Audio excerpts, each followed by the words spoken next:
If you accidentally delete files, photos, or videos, don't worry. Most Android phones, especially Samsung devices, keep deleted items in a hidden trash folder before they are permanently removed. Follow these simple methods to access it.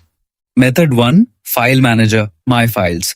To recover general files like documents, downloads, or other stored data, open the My Files app, which is usually located inside the Samsung folder or app drawer. Once opened, scroll down to find the Utilities section. Tap on Trash to view all recently deleted files.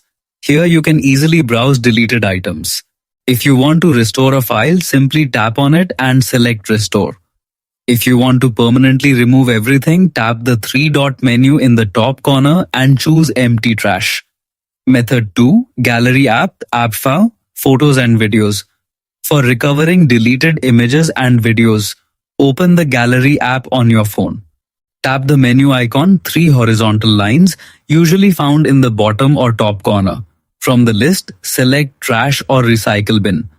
You will see all recently deleted photos and videos stored temporarily.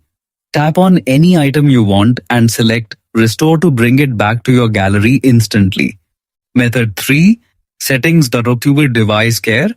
To manage trash across multiple apps in one place, go to Settings, then tap Device Care or Battery and Device Care.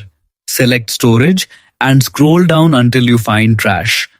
This section shows a complete overview of deleted items from supported apps like Gallery, My Files, and Voice Recorder, along with how much storage they are using.